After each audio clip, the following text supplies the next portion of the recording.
if I want to shine and my being to be forefront, I need a lot more conscious anchor.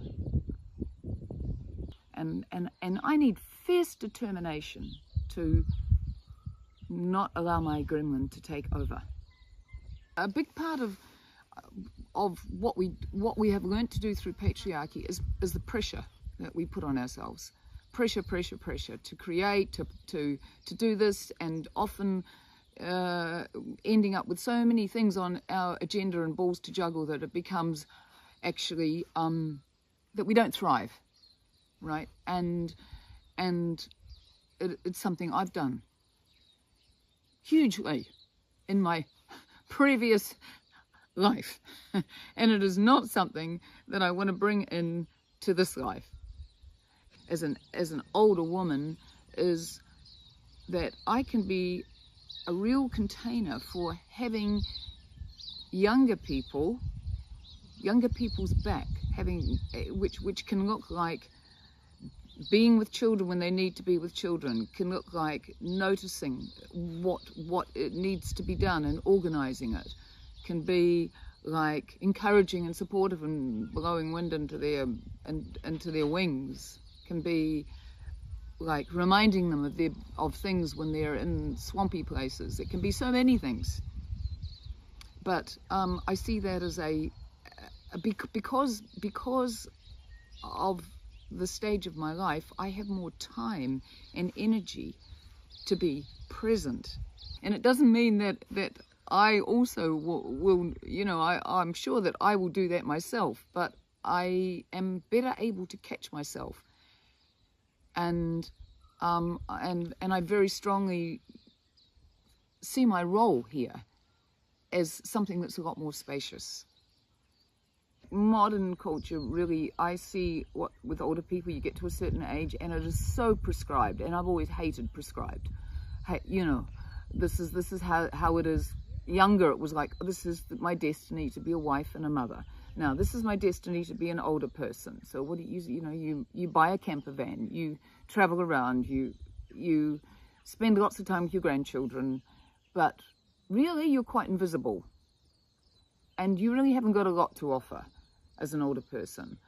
And the value is very much on youth and young and production and busyness, and you're on the downward slide. And it is so, it really just, I find it heartbreaking that these years of living and wisdom and experience that older people have accumulated is put on the rubbish pile, or seen as not of value.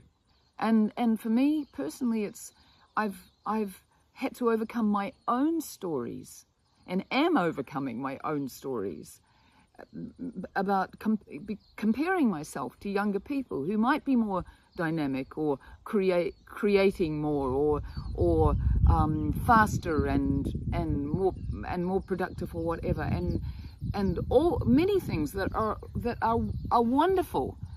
But as an elder, like I said before, my job, I can blow wind in their sails. You know, I can have their back. And this is for all older people, I can help with this empowerment, and in the process I empower myself. And this is where I see older people, there's, instead of getting old being a disempowering story, let's change it to an empowering story. To me, haki is something where we can invent new structures about so many things, about land ownership, about we have the PM context, so about how we live together, and there's been communities, and even in communities it's often our little unit and that little unit and that little unit, and there's a bit of sharing. So I see this as an opportunity to create something completely different, and I want to be part of it. And that goes for financial resources too. It's an opportunity of bringing financial resources so that we all bring whatever we've got, and because it's a team, something can be created that could not be created on your own. I think it's important because there's so much numbness in the world. And there's so many people who, myself, have been for so many years numb. So like an example of that would be, recently I watched TV. I was staying at someone's place. I haven't watched TV for ages. What was happening in Palestine and Israel, you know? And that never used to touch me. I mean, it did touch me, but it touched me here. It didn't touch me here. And this time I couldn't, I started crying. And I felt so glad that that it wasn't just here, that it was landing here. And that I could feel the senselessness of this, and when I'm watching, when I'm hearing what